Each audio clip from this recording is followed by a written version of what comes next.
15 വർഷത്തെ വിശ്വാസം. ഇനി വിദേശ വിദ്യാഭ്യാസം വിശ്വസ്തരിലൂടെ.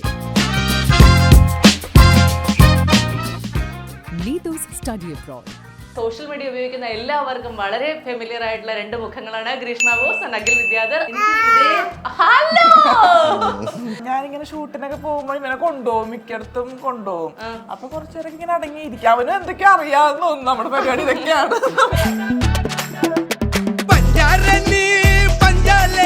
ഭാര്യ വന്നതിന് ശേഷം എന്തൊക്കെയാണ് എന്റെ കണ്ണിൽ ഉണ്ണിയാണ് അവൾ.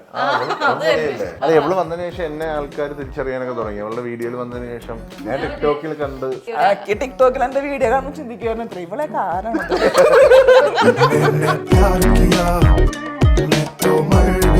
സിനിമയിലൊക്കെ ട്രൈ ചെയ്യണം കേട്ടോ ഗ്രീഷ്മ, കാരണം അതുപോലെ കൺവിൻസിംഗ് ആയിട്ട് അഭിനയിക്കാനായിട്ട് എങ്ങനെ സാധിക്കുന്നത്?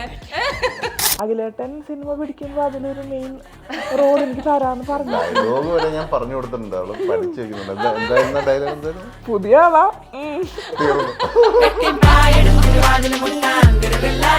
ഗ്രീഷ്മ എന്റെ വീട്ടില് നിൽക്കാത്തതിന്റെ കാര്യം എന്താണെന്ന് അറിയാമോ?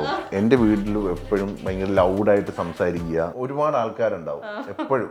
അതൊക്കെ പറ്റില്ല, ടെൻഷനാവും. ഞാൻ ട്രിവാൻഡ്രത്തുള്ള ആളാ.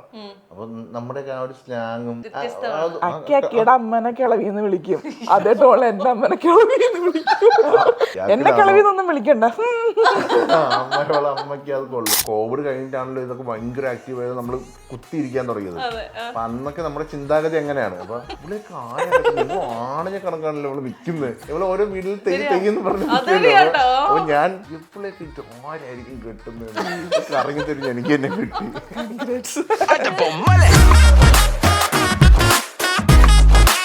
ഇവര് ട്രാൻസ്ജെൻഡർ ആണോ കണ്ടിട്ട് അങ്ങനെ തോന്നിട്ടോ? അപ്പൊ തിരിച്ച് അല്ല, ന്യൂട്രൽ ആണ്, ഇവിടെ എന്ത് പോകും. എല്ലാ വീഡിയോയിലും എല്ലാത്തിലും വന്ന് കമന്റ് ഇടും. ഞാൻ റിപ്ലൈ കൊടുത്തിട്ട് ഞാൻ അതൊക്കെ പിന്നെ ഇതിടും. ബാക്കിയുള്ളവർ ഇവിടെ ഒരു ഇൻഡസ്ട്രിയിൽ ഒരു വലിയൊരു നടനുണ്ട്. പുള്ളിക്കാരനെ അങ്ങനെ വിളിക്കും, ഇടയ്ക്കൊക്കെ വിളിച്ചിട്ട് ഞാൻ പറയും, ചേട്ടാ ഒന്ന് സബ്ജക്റ്റ് ഒന്ന് ചേട്ടാ കേട്ടാൽ മതി. പണി ഞാൻ ഭയങ്കര തിരക്കാണ്. തൃശ്ശൂർ ഒരു ഹോസ്പിറ്റലിൽ പുള്ളി ക്രിട്ടിക്കലായിട്ടിടുന്ന സമയത്ത് ആ ടൈമിലാണ് ഞാൻ പുള്ളിയെ വിളിക്കുന്നത്. ഹോസ്പിറ്റലിലേക്ക് വരാൻ പറഞ്ഞു. വിഷമിച്ചിരിക്കുക. അതിനുശേഷം അഖിലല്ലേ താഴെ നിൽക്കി, ഞാൻ അങ്ങോട്ട് വരാമെന്ന് പറഞ്ഞു. അല്ലല്ല, പുള്ളി പറഞ്ഞ ആ രീതി ഞാൻ പറയുന്നത്. എനിക്ക് ഇത്രയും വിഷമുണ്ടാക്കിയിട്ടുള്ള സംഭവം ജീവിതത്തില്ല. എന്നെ വീഴ്ത്താൻ വേണ്ടിയിട്ട് അക്കി പറയുന്ന കഥകളൊക്കെ അക്കിയുടെ കഷ്ടപ്പാടുകളാണ്. ദാരിദ്ര്യം പറഞ്ഞ് വീഴ്ത്താന്നൊക്കെ പറയില്ല. ഞാൻ പാവം മനുഷ്യൻ, ഇങ്ങേർക്കൊരു ജീവിതം കൊടുത്തില്ല.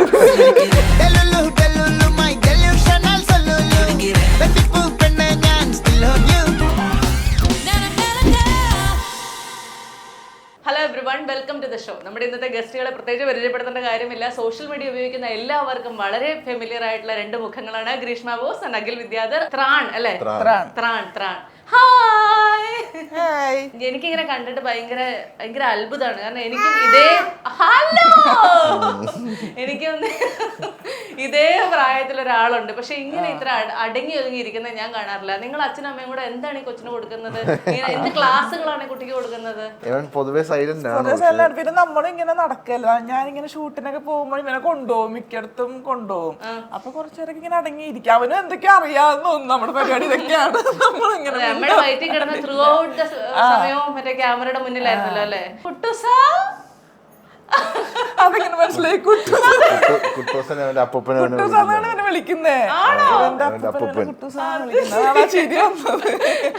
അഖിലിന്റെ പ്രത്യേകിച്ച് ജീവിതത്തിൽ വലിയ മാറ്റങ്ങളൊന്നും വന്നിട്ടുണ്ടാവില്ല എന്ന് എനിക്കറിയാം. കാരണം എനിക്കൊരു ഭർത്താവുണ്ട്. പക്ഷെ ഗ്രീഷ്മയ്ക്ക് എന്തൊക്കെ ഭീകരമായ മാറ്റങ്ങളാണ് ജീവിതത്തിലേക്ക് വന്നേക്കുന്നത്? എന്തൊക്കെ മാറ്റം വന്നില്ലെന്ന് ചോദിക്കുന്നത് എളുപ്പം. മൊത്തത്തിൽ മാറിപ്പോയി ആണ് അല്ലേ? ഞാൻ കല്യാണം കഴിഞ്ഞപ്പോ പോലെ എനിക്ക് വലിയ മാറ്റങ്ങളൊന്നും വന്നിട്ടുണ്ടായില്ല. പക്ഷെ ഇപ്പൊ ഉണ്ടല്ലോ, എനിക്ക് ഞാനല്ലാതായിരിക്കും. എനിക്ക് വളരെ വ്യക്തമായിട്ട് അറിയാം. ഇനി സത്യസന്ധമായിട്ട് പറഞ്ഞ അഖിലിന് എന്തെങ്കിലും മാറ്റം വന്നിട്ടുണ്ടോ? ടൈം ഷെഡ്യൂൾ മുഴുവൻ പറയണ്ട. ആണോ? ഒരു സമയത്ത് എണീക്കുക, കറക്റ്റ് സമയത്ത് എത്ര മണിക്ക് എഴുന്നേൽക്കുക? അങ്ങനെയൊക്കെ ഇപ്പൊ എനിക്ക് 7 മണിക്ക് എണീക്കണം. കാരണം എന്ന് വെച്ച് കഴിഞ്ഞാല് ഇവക്ക് 8 മണിക്ക് ജിമ്മിൽ പോകും.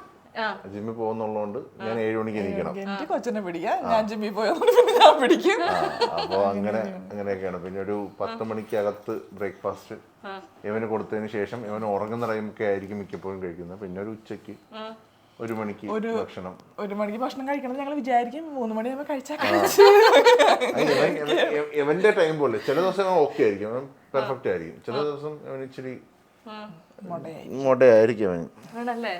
ഒരു ആൺകുട്ടിയുടെ അമ്മയായപ്പോഴത്തേക്കും അങ്ങനെ എന്തെങ്കിലും കാര്യങ്ങൾ ആലോചിച്ചിട്ടുണ്ടോ? എന്തെങ്കിലും ആൺകുട്ടി ആയതുകൊണ്ട്, കാരണം നമുക്ക് അങ്ങനെ വലിയ പരിചയങ്ങളൊന്നും ഇല്ലല്ലോ. ആൺകുട്ടിയുടെ അമ്മ എനിക്കറിയില്ല. എനിക്ക് ഇങ്ങനെ പെൺകുട്ടികൾ അത് എങ്ങനെ പെൺകുട്ടി എങ്ങനെ സൈലന്റ് ആണോ അത് വെച്ചിട്ട് എനിക്ക് പറയാൻ. ഞാൻ വിചാരിക്കുന്നത് എന്താ വെച്ചാൽ, ഞാൻ എന്റെ കൊച്ചിനെ ഭയങ്കര കൊഞ്ചിച്ച് വളർത്തണോണ്ടാണോ എന്നറിയില്ല, ഇങ്ങനെയൊന്നും എന്റെ കൊച്ചിനെ അടുത്ത സെക്കൻഡിൽ ഇവിടെ അലറി പൊളിച്ച് നശിപ്പിക്കും.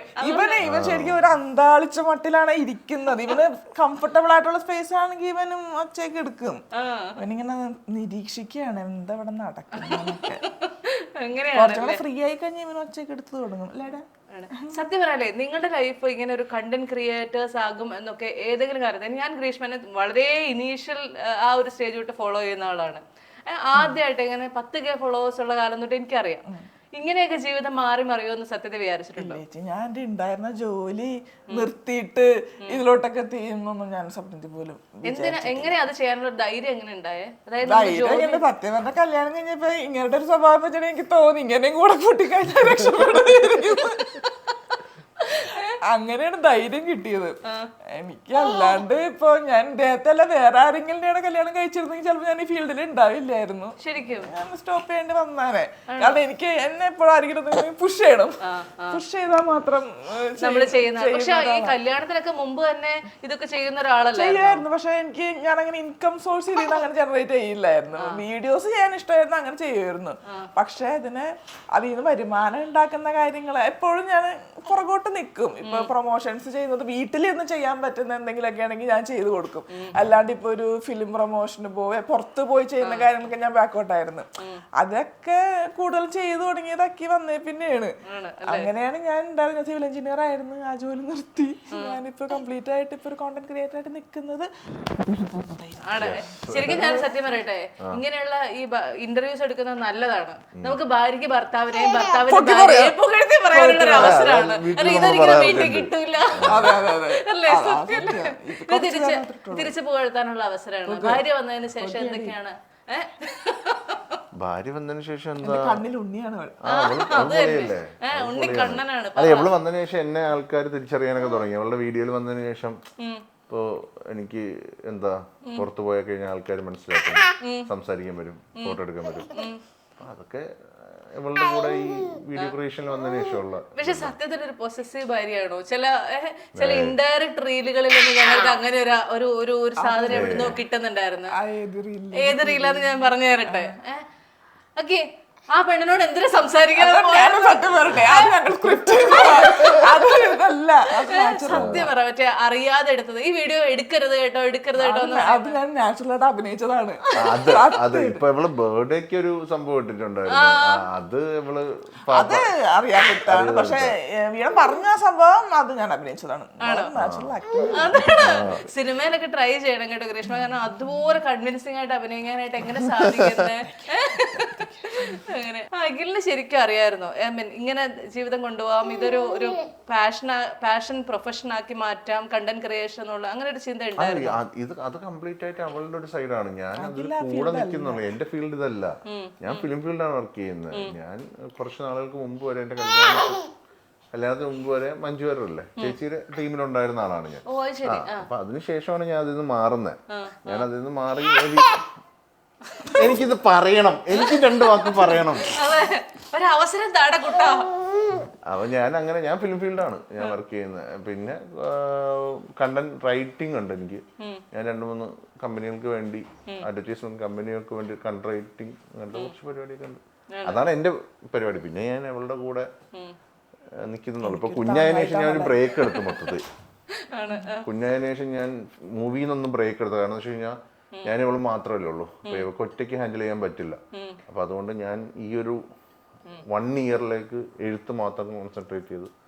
അഖിലേട്ടൻ സിനിമ പിടിക്കുമ്പോ അതിലൊരു മെയിൻ റോൾ എനിക്ക് തരാന്ന് പറഞ്ഞു. ഡയലോഗ് വരെ ഞാൻ പറഞ്ഞു കൊടുത്തിട്ടുണ്ട്. അവള് പഠിച്ചു വെക്കുന്നുണ്ട്. എന്തായിരുന്നു ഡയലോഗ്? എന്തായിരുന്നു? പുതിയ ആളാ. അതെ ഒരൊറ്റ ഡയലോഗ് തീർന്നു. പക്ഷെ ഗ്രീഷ്മനെ പലപ്പോഴും ആളുകൾ ഭയങ്കര അഹങ്കാരിയാണെന്നൊക്കെ അങ്ങനെ ധരിക്കാറില്ലേ?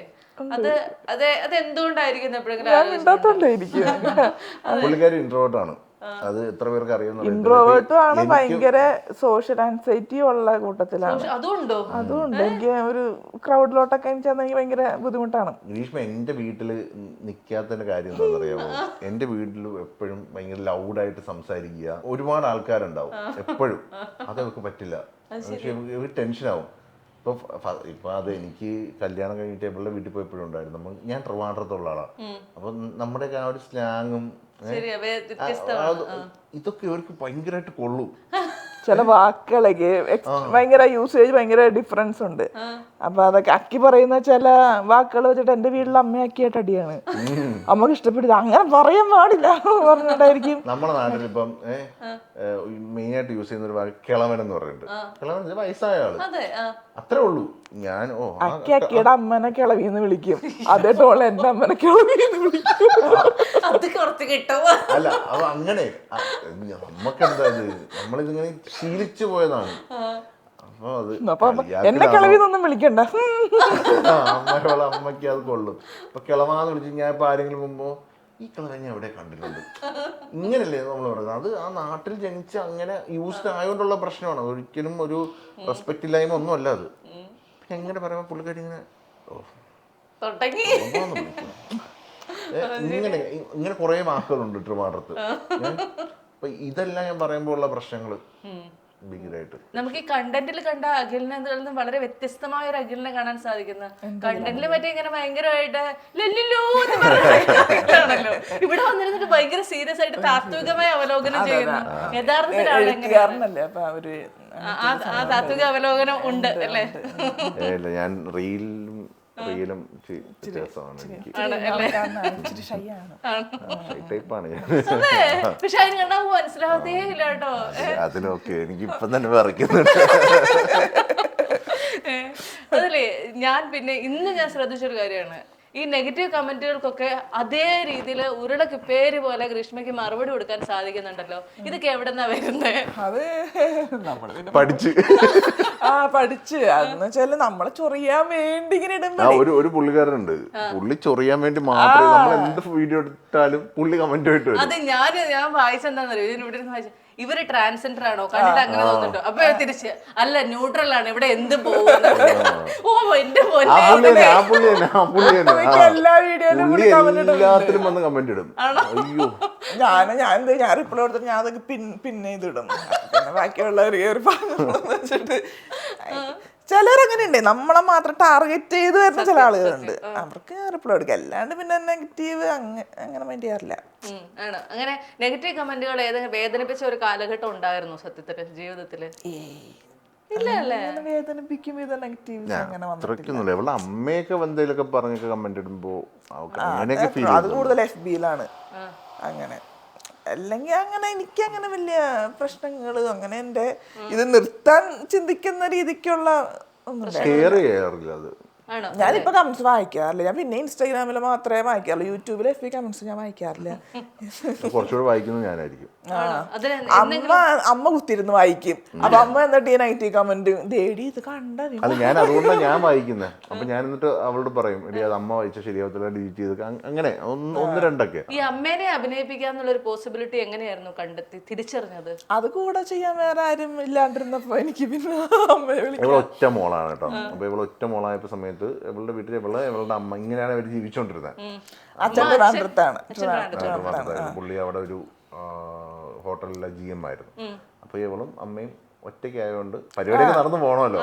ഞാൻ ശരിക്കും കോളേജ് കഴിഞ്ഞപ്പോ ഭയങ്കര ഒറ്റപ്പെടല് അങ്ങനെ തുടങ്ങിയ ഒരു സംഭവമാണിത്. എന്തെങ്കിലും ഒരു എന്റർടൈൻമെന്റ് വേണ്ടേ, അങ്ങനെ ചെയ്തതാണ്. അത് മറ്റേ ടിക്ടോക്കിൽ അങ്ങനെ ചെയ്തിട്ടേ പിന്നെ ആ സാധനം പോയി. അത് കഴിഞ്ഞ് പിന്നെ ഇൻസ്റ്റഗ്രാമിൽ ചെയ്തോണ്ടപ്പോ ഈ ലിപ്സിങ് ചെയ്തിട്ട് ഞാൻ അങ്ങനെ കേറുന്നില്ല, ഫീൽഡ് ഔട്ട് ആവും.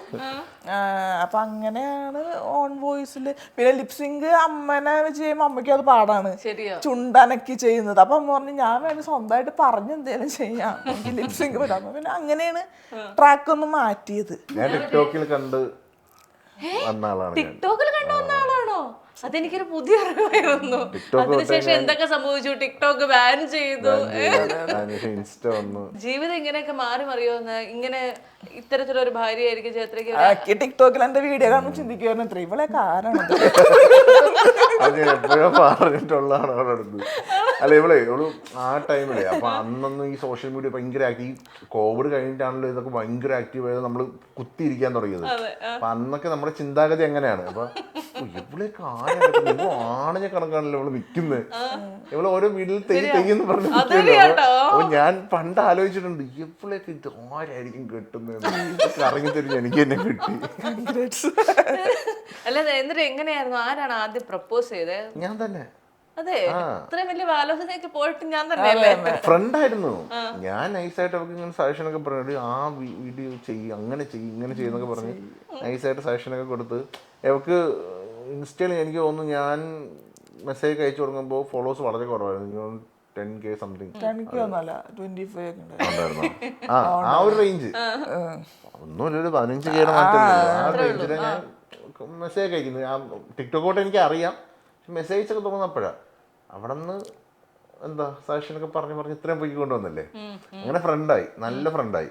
എൻ്റെ എല്ലാ കാര്യവും ഞാൻ ഷെയർ ചെയ്യും, അവിടെ നിന്നും എല്ലാ കാര്യവും പറയും. കാരണം സംസാരിക്കാൻ വേറെ ആരും എനിക്ക് ആ ടൈമിലില്ലായിരുന്നു, എനിക്ക് ഫ്രണ്ട്സ് വളരെ കുറവാണ്.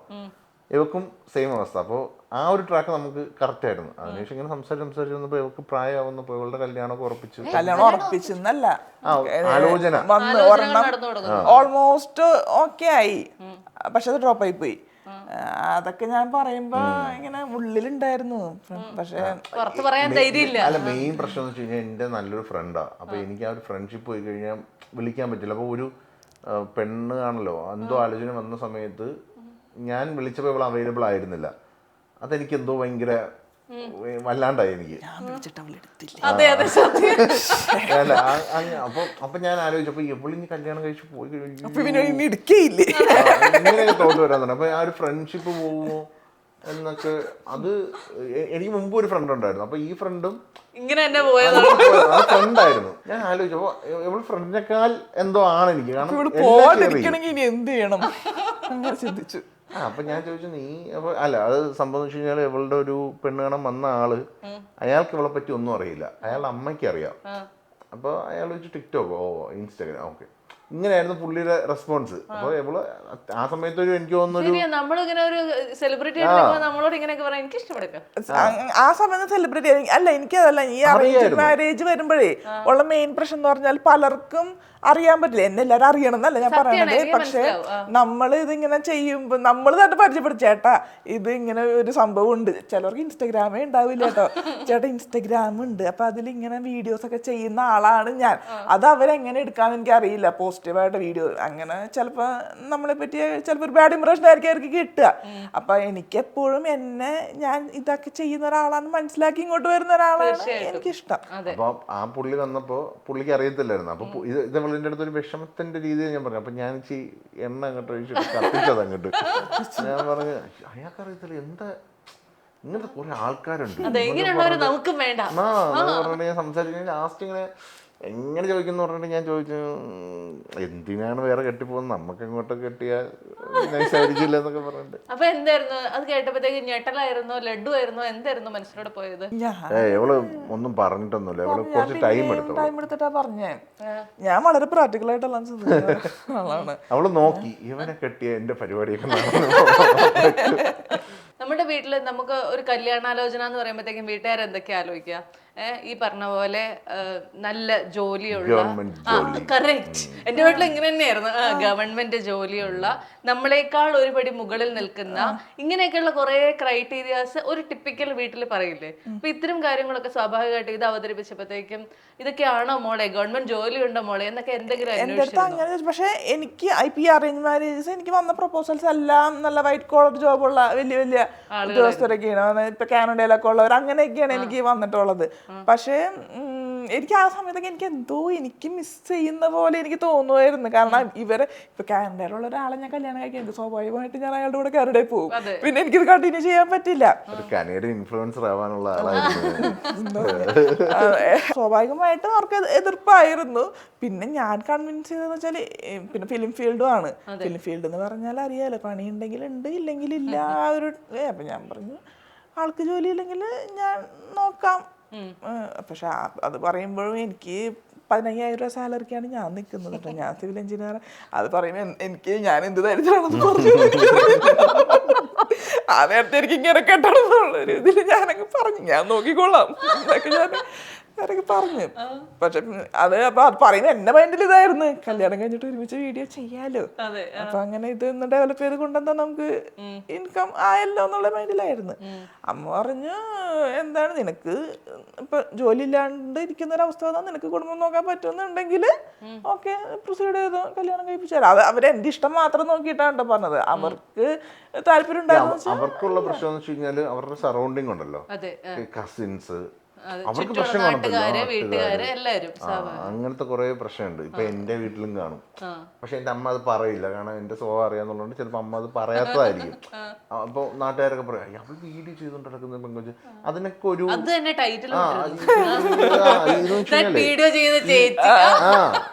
ഇതിന്റെ ഒരു ഇതെന്ന് വെച്ച് കഴിഞ്ഞാൽ ഈ മീഡിയയിൽ നിൽക്കുന്നവർക്ക് അടുത്തൊക്കെ അവർ വേറൊരു രീതി കാണുന്ന കുറെ നാട്ടുകാരുണ്ട്. അങ്ങനെയുള്ളത് എന്റെ നാട്ടിലുണ്ട്. വീഡിയോ ചെയ്ത് നടക്കുന്ന കോമഡി വീഡിയോ ഒക്കെ ചെയ്ത് നടക്കുന്ന പെണ്ണ്, അത്രേ ഉള്ളൂ. പക്ഷെ ഇവളുടെ റേഞ്ച് എന്താന്ന് അവർക്കറിയില്ല. അല്ലേ, അത് സത്യമാണ് ഗ്രീഷ്മ. അതായത് എന്നോട് ഇപ്പോഴും ഈ യൂട്യൂബ് ഒക്കെ ചെയ്ത് കഴിഞ്ഞാൽ ബാക്കിയുള്ള സമയത്ത് എന്താ ചെയ്യുന്നത് അപ്പൊ ഞാൻ അത് മാത്രമേ ഉള്ളൂ എന്ന് പറയുമ്പോ എന്റെ മനസ്സിൽ എവിടെയോ ഒരു തേങ്ങല്. അയ്യോ അപ്പൊ നമ്മളപ്പോ ജോലി ഇല്ലേ നമുക്കൊന്നൊരു തോന്നല് വരും, ജോലി അല്ലേ. അത് ശരി. ചില ആൾക്കാർക്ക് എന്ത് ചെയ്യുന്ന ഇപ്പൊ കണ്ടന്റ് ക്രിയേറ്റർ, പ്രായമുള്ള ആൾക്കാർക്കല്ല, പ്രായമുള്ളവർക്കൊക്കെ നമുക്ക് ഇഷ്ടമുള്ള ജോലി ചെയ്യാന്നുള്ളതാണ്. ഇപ്പൊ എനിക്ക് ഇഷ്ടമുള്ളതാണ് ഈ പരിപാടി പോകുന്നത്, എനിക്ക് ഇഷ്ടമുള്ളതാണ് അതിൽ പോകുന്നത്, ഞാൻ അതിനെ സപ്പോർട്ട് ചെയ്യുന്നത്. ഞാൻ എനിക്ക് ഈ റൈറ്റിങ്ങും സിനിമയും ഇഷ്ടമുള്ളതുകൊണ്ടാണ് ഞാൻ അത് ഫോക്കസ് ചെയ്ത് പൊക്കോണ്ടിരിക്കുന്നത്. അത് അവളെ സപ്പോർട്ടാണ്. മ്യൂച്വലി അങ്ങോട്ടും ഇങ്ങോട്ടും സപ്പോർട്ട് ചെയ്ത് ലൈഫ് ഹാപ്പി ആയിട്ട് പോകുക എന്നുള്ളത് മാത്രമേ ഉള്ളൂ. നിങ്ങൾ ആക്ച്വലി ലൈഫ് ഒക്കെ പ്ലാൻ ചെയ്തിട്ടുണ്ടോ? എങ്ങനെയായിരിക്കും ഇനി ഒരു 5 വർഷം കഴിഞ്ഞാൽ അല്ലെങ്കിൽ ഒരു 10 വർഷം കഴിഞ്ഞാൽ എന്തൊക്കെയായിരിക്കും, ഇങ്ങനെയൊക്കെ ആകണം എന്നൊക്കെ പറഞ്ഞിട്ട്? കരിയർ ഗ്രോത്ത് എന്തായാലും വേണമെന്നുണ്ട്. പിന്നെ ഒരുപാട് നാളത്തെ ആഗ്രഹം ഒരു വീട് വെക്കണം എന്നുള്ളൊരു തോട്ട്. കാരണം പക്ഷേ ഈ വാടക വീട്ടിൽ നിന്നൊക്കെ ഇങ്ങനെ മാറുമ്പോഴേ നമുക്ക് കുറേ നാളെടുക്കും ഒരു വീടുമായിട്ട് ഭയങ്കര ജെല്ലാവാൻ. അവിടെ ജെല്ലായി കഴിഞ്ഞിട്ട് പെട്ടെന്ന് അവിടെ നിന്ന് മാറുമ്പോൾ ഒരു വിഷമവും ഭയങ്കര മിസ് ചെയ്യാം വീട്. അത് ഇനി വേണ്ടെന്ന് വിചാരിച്ചിട്ട് ഇപ്പോ പ്ലാൻ ചെയ്യുന്നത് വീടാണ്, സ്വന്തമായ വീടാണ്. എന്തെങ്കിലും മേടിക്കുന്നെങ്കിൽ കാറ് ചേഞ്ച് ചെയ്യുക അതൊന്നുമില്ല, എന്തെങ്കിലും ഒരു അസറ്റ് എന്നുള്ള രീതിയിൽ ഒരു വീട്. പിന്നെ കരിയർ ഗ്രോത്ത് എന്തായാലും പ്ലാൻ ചെയ്യുമല്ലോ. എന്താണ് അടുത്ത സ്റ്റെപ്പ് ഓഫ് കരിയർ എന്ന് പറയുന്നത് ആലോചിക്കുന്നത്? പുള്ളിക്കാരി ഈ സോഷ്യൽ മീഡിയ പരിപാടിയും പിന്നെ ഒരു ബിസിനസ്സും സ്റ്റാർട്ട് ചെയ്യാനുള്ള പ്ലാനുണ്ട്. എനിക്ക് എന്നെ സംബന്ധിച്ച് അറിയാലോ, മൂവി തന്നെയാണ്, ഒരു മൂവി ഡയറക്റ്റ് ചെയ്യണം. നമ്മൾ കുറേ കാലമായിട്ട് ഈ പൊതുവെ സിനിമ ഫീൽഡിൽ നിൽക്കുന്ന എല്ലാവരും പറഞ്ഞ കാര്യമാണ്, നമ്മളിങ്ങനെ ഒരുപാട് അതിനു വേണ്ടി അലയണം. നമ്മൾ ഒരുപാട് പല സമയത്തും നമുക്ക് ഇത് നമ്മളെ കൊണ്ട് ഇത് പറ്റൂല എന്നൊക്കെ വിചാരിച്ച് നമ്മൾ അതിൽ നിന്ന് വിട്ടുപോരുന്ന അവസ്ഥ വരെയൊക്കെ ഉണ്ടായിട്ടുണ്ടെന്ന്. അത്രയും ഭയങ്കര ഡിസപ്പോയിന്റ്മെന്റുകളൊക്കെ ഉണ്ടായിട്ടുണ്ടോ? ഒരു ടൈം ഗ്രീഷ്മയുടെ ഡിസപ്പോയിന്റ്മെന്റ് ഗ്രീഷ്മയ്ക്ക് അറിയാതെ, കാരണം ഞാൻ ഓരോ പ്രൊഡ്യൂസേഴ്സിനെ കാണാൻ പോകുമ്പോഴും ഇപ്പൊ എനിക്ക് എപ്പോഴോ പടം ചെയ്യായിരുന്നു. ഞാൻ പ്രൊഡ്യൂസേഴ്സ് പറയുന്നത് മാത്രം കേട്ടുവന്നിരുന്നെങ്കിൽ എനിക്ക് പടം മുമ്പേ ചെയ്യായിരുന്നു. പക്ഷെ അവര് ഒരു റോങ് ആയിട്ടുള്ളൊരു പരിപാടിയാണ് പറയുന്നത്, ഞാനത് ചെയ്യില്ല. അപ്പൊ അങ്ങനെ ഞാൻ ഇങ്ങനെ നിന്ന് പോയതാണ് കേട്ടോ. അപ്പൊ എനിക്ക് എന്റേതായിട്ടുള്ള ഇഷ്ടത്തിന് ചെയ്യണമെന്നുള്ളതുകൊണ്ടാണ്. അങ്ങനെ മടുത്ത് പോവാന്ന് വെച്ച് കഴിഞ്ഞാല്, ഞാൻ കോവിഡ് സമയത്ത് ഞാൻ പുറത്തു പോയിട്ട് അവിടുന്ന് പഠിച്ചിട്ടൊക്കെയാണ് വന്നത്. ഫിലിം മേക്കിംഗ് പഠിച്ചിട്ടൊക്കെയാണ് വന്നത്. ഫിലിം മേക്കിംഗ് പഠിച്ചിട്ടുണ്ട്, ഞാൻ കോഴ്സ് കംപ്ലീറ്റ് ചെയ്തിട്ടുണ്ട്. അപ്പോൾ അങ്ങനെ അവിടെ നിന്ന് വന്നിട്ട് നാട്ടിൽ നിന്ന സമയത്താണ് കോവിഡൊക്കെ വരുന്നത്. ആ സമയത്ത് പുള്ളിക്കാരിയായിട്ട് കമ്പനി ഉണ്ട്, പക്ഷെ അങ്ങനെ കമ്പനിയല്ല. കോവിഡൊക്കെ വന്ന ടൈമിൽ ഞാൻ അസോസിയേറ്റ് അസിസ്റ്റന്റ് ആയിട്ടൊക്കെ വർക്ക് ചെയ്തിട്ടുണ്ട്. ആ ടൈമിൽ മൂവീസും കുറഞ്ഞു. അതുപോലെ തന്നെ ഈ ഒരു 1 ഇയർ ഗ്യാപ്പിൽ ആൾക്കാർ നമ്മളെ മറന്നും പോയി. ആ ടൈമിൽ എനിക്ക് ഒരു വർക്കും കിട്ടുന്നില്ല. ഞാൻ ഭയങ്കരമായിട്ട് ടെൻഷൻ അടിച്ച് ഞാൻ എല്ലാ പ്രൊഡ്യൂസേഴ്സിനും വിളിക്കും. കാരണം ഞാൻ ആ ഒരു 1 ഇയർ ഗ്യാപ്പിലൊരു 12-14 സബ്ജക്റ്റിനെ എഴുതി കംപ്ലീറ്റ് ചെയ്തിട്ടുണ്ടായിരുന്നു. അപ്പോൾ എല്ലാ പ്രൊഡ്യൂസേഴ്സിനും വിളിച്ചിട്ട് റെസ്പോണ്ട് ചെയ്യുന്നില്ല. കോവിഡ് സൈഡിൽ ബിസിനസ് എല്ലാം തകർന്ന് അങ്ങനെയൊക്കെ നിൽക്കുന്ന സമയമാണ്. അങ്ങനെ ഞാൻ ബാംഗ്ലൂരിൽ പോയൊരു അവസ്ഥയുണ്ട്. അത് ഞാനൊരു ഒരു റൈറ്റപ്പ് ആയിട്ടൊക്കെ എഴുതി പോസ്റ്റ് ചെയ്തിട്ടുള്ളതാണ്. അയച്ചു തന്നിട്ടുണ്ട് റൈറ്റപ്പ്. അത് ഞാൻ കുറെ കഷ്ടപ്പെട്ടിട്ടുള്ള, എനിക്കത് മനസ്സിലായില്ല അത് ഇങ്ങനെ കഥയാണെന്നുള്ളത്. ഞാൻ 500 രൂപയും കൊണ്ട് ബാംഗ്ലൂർ പോയൊരു ഇതുണ്ട്. അതാണ് എൻ്റെ ലൈഫിൽ ഞാൻ ഒരിക്കലും പറഞ്ഞു. ആ പ്രൊഡ്യൂസർ വന്നില്ല. അങ്ങനെ 5 ദിവസം എന്നെ വെയിറ്റ് ചെയ്യിപ്പിച്ച പുള്ളി. അപ്പം ഞാൻ ഈ ഫുട്പാത്ത് അങ്ങനെയൊക്കെ കിടന്നത്, പൈസ ഇല്ലായിട്ട്. അപ്പോൾ അങ്ങനെ ഞാൻ ബുദ്ധിമുട്ടിട്ടുണ്ട് ഒരു ടൈമിൽ. അങ്ങനെ ഞാൻ ഒരു ടൈമിൽ ഈ കളിയാക്കലാണ് ഇതിൻ്റെ ഏറ്റവും വലിയ പ്രശ്നം. നമ്മളെ കൊണ്ട് പറ്റില്ല, നമ്മൾ പറ്റുമെന്ന് വിചാരിക്കുമ്പോൾ നമ്മളെ കൊണ്ട് പറ്റില്ല എന്ന് എല്ലാവരും പറയുമ്പോൾ നമ്മളും തളർന്നു പോകും. അങ്ങനെ ഞാൻ സൂയിസൈഡ് ചെയ്യാനൊക്കെ നോക്കിയിട്ടുണ്ട്. ഞാനൊരു റെയിൽവേ ട്രാക്കിൽ അത് ഞാൻ നിന്റെ അടുത്ത് പറഞ്ഞിട്ടുണ്ട്. അത് ഞാൻ നിന്റെ അടുത്ത് പറഞ്ഞിട്ടുണ്ട്. റെയിൽവേ ട്രാക്കിൽ പേടിച്ചിറങ്ങി പോകും. ഞാൻ മരിക്കാന്നുള്ള മൈൻഡിൽ ഞാൻ റെയിൽവേ ട്രാക്കിൽ പോയി കിടന്നു. അപ്പോൾ ട്രെയിൻ വരുമോ, അപ്പൊ ട്രെയിൻ വരുമ്പോ റെയിൽവേ ട്രാക്കിന്റെ അടുത്ത് പോയി സൗണ്ട് അടുത്തേക്ക് വരുമ്പോൾ പാളത്തിൽ പറഞ്ഞ സൗണ്ട് ഭയങ്കരമായിട്ട് എനിക്ക് ടെൻഷനായി. ഓടിക്കളഞ്ഞു. ഇടിക്കാൻ മരിക്കും ഓക്കെ, പക്ഷെ ഫേസ് ചെയ്യണമല്ലോ നമ്മള്. ഞാൻ ഓടിക്കഴിഞ്ഞു ഇനി മരിക്കണ്ട. അന്ന് എനിക്കൊരു ധൈര്യം വന്നു. അങ്ങനെ നിന്ന ടൈമിലാണ് എൻ്റെ ഒരു ഫ്രണ്ട് എന്നെ വിളിച്ചിട്ട് എൻ്റെ അടുത്ത് പറഞ്ഞു, മച്ചാനെ ഒരു പടം വരുന്നുണ്ട്, അപ്പോൾ പക്ഷേ ഈ പ്രൊഡക്ഷനാണ്, ചെറിയൊരു പരിപാടിയാണ്, പ്രൊഡക്ഷൻ എന്നൊക്കെ ചെയ്യാൻ പറ്റുന്നില്ല. അപ്പോൾ അവനും എൻ്റെ അടുത്ത് പറയാൻ മടിയാ. സുദീപ് ലെമൺ അറിയില്ലേ, ക്യാമറമാൻ. സുദീപ് ഞാനും നമ്മളൊക്കെ ഒരുമിച്ച് ഒരു പടത്തിലാണ് ഫസ്റ്റ് വരുന്നത്. സ്ലീപ്ലെസ് യൂവേഴ്സ് എന്ന് പറഞ്ഞിട്ടുള്ള ഒരു മൂവിയിലാണ് ഞാൻ തുടങ്ങുന്നതൊക്കെ തന്നെ. അപ്പോൾ അതിലുണ്ടായിരുന്ന ഒരു ഫ്രണ്ടാണ് എൻ്റെ, സുദീപിൻ്റെ അസോസിയേറ്റ് ആയിരുന്നു അവൻ. അപ്പോൾ അവൻ എന്നെ വിളിച്ചിട്ട് പറഞ്ഞു, ഒരു ചെറിയൊരു പരിപാടിയുണ്ട്, പ്രൊഡക്ഷനാണ്, നിനക്ക് വരാൻ പറ്റുമോ, ചായ കൊടുക്കും, അങ്ങനത്തെ പരിപാടിയൊക്കെയാണെന്ന് പറഞ്ഞു. ഞാൻ പറഞ്ഞു പിന്നെന്താ, ഞാൻ സിനിമയിലേക്ക് ഒരു കംബാക്ക് അടിക്കാൻ വേണ്ടി നിൽക്കുക എങ്ങനെയെങ്കിലും. ഞാൻ വരാടാ, കാരണം ഈ സിനിമയുടെ ഒരു പരിപാടി എന്ന് വെച്ചാൽ കോൺടാക്ട്സുകൾ ഉണ്ടാക്കിയാൽ മാത്രമേ നമുക്കതിൽ സസ്റ്റെയിൻ ചെയ്ത് പോകാൻ പറ്റുള്ളൂ. അങ്ങനെ ഞാൻ പറഞ്ഞു ഞാൻ വരാമെന്നും പറഞ്ഞിട്ട് ഞാൻ ചെന്നിട്ട് ഭയങ്കരമായിട്ട് ബുദ്ധിമുട്ടിയിട്ടുണ്ട്. കുറേ ഇൻസൾട്ടൊക്കെ അനുഭവിച്ചിട്ടുണ്ട്. കാരണം ഞാൻ അസോസിയേറ്റിംഗ് ചീഫായിട്ടൊക്കെ നിന്നതിന് ശേഷം ഇവൻ ഒരു ചായ കുടിക്കുന്ന ഒരു പരിപാടിക്ക് വന്നപ്പോൾ എൻ്റെ ഉള്ളിൽ തന്നെ ഞാൻ എവിടെയാണെന്നൊരു ക്വസ്റ്റ്യൻ മാർക്കൊക്കെ വന്നു. അപ്പോൾ അന്ന് ആ ടൈമിലുള്ളതാണ് മഞ്ജു ചേച്ചിയുടെ കൂടെ ഉണ്ടായിരുന്ന ഒരു സ്റ്റാഫ് ഉണ്ടായിരുന്നു, അനീഷ് എന്ന് പറഞ്ഞിട്ട്. ഞാൻ പുള്ളിയോട് ചെന്ന് പറഞ്ഞു, ചേട്ടാ എനിക്കിങ്ങനെ ഞാനൊരു അസോസിയേറ്റൊക്കെയാണ്, ആണോ എന്നൊക്കെ പറഞ്ഞതിന് ശേഷം പിന്നെ പുള്ളി എന്നെ ആ പരിപാടിക്കൊന്നും നിർത്തിയില്ല. അതിനുശേഷമുള്ള എല്ലാ പടത്തിലും അവരുടെ പ്രൊഡക്ഷനിൽ എന്നെ കൂട്ടി.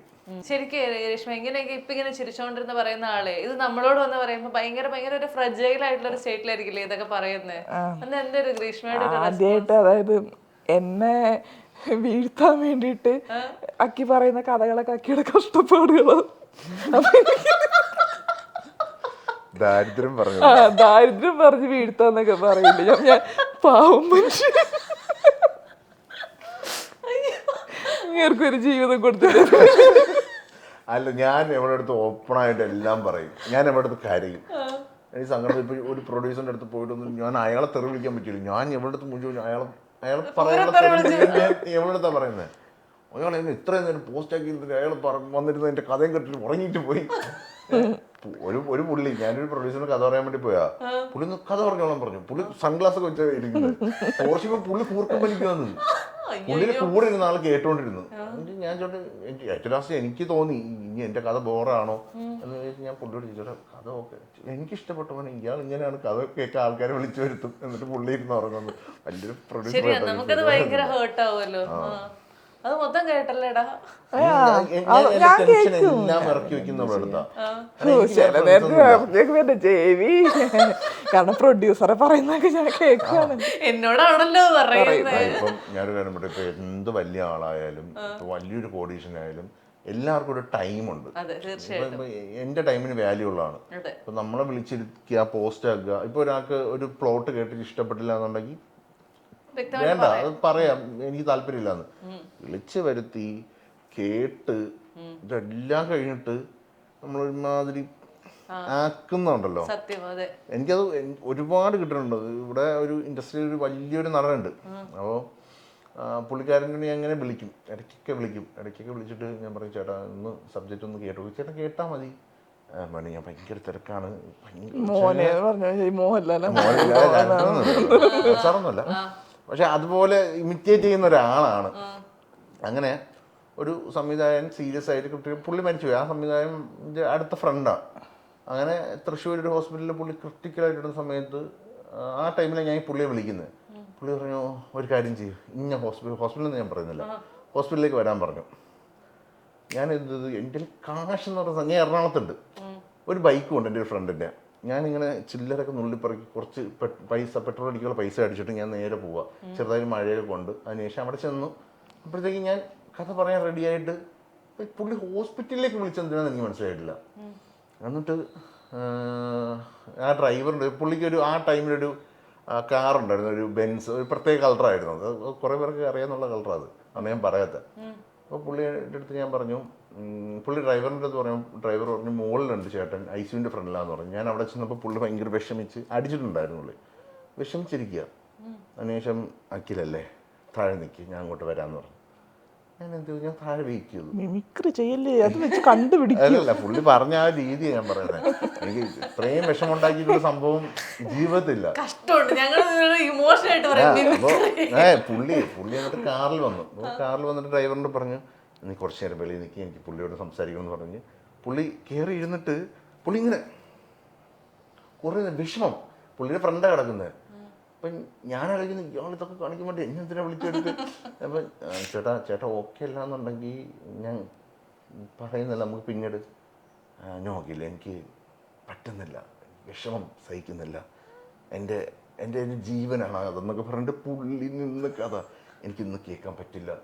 ഇയാൾക്കിത് അറിയാം. എന്നിട്ട് പുള്ളി എന്നെ ഇത്രയും എറണാകുളത്ത് തൃശ്ശൂർ വരെ എന്നെ വിളിച്ചു വരുത്തി. എനിക്ക് ഭയങ്കര സങ്കടം വന്നു. ഞാൻ പറയാം ചേട്ടാ കുഴപ്പമില്ല, ചേട്ടൻ ഓക്കെ, ഇത് പറ്റുന്നില്ല മോനെ, പറ്റുന്നില്ല എനിക്ക്. ഇതിന് ശേഷം ഞാൻ ഇയാളെ വിളിച്ച അയാൾ ഫോൺ എടുക്കത്തില്ല,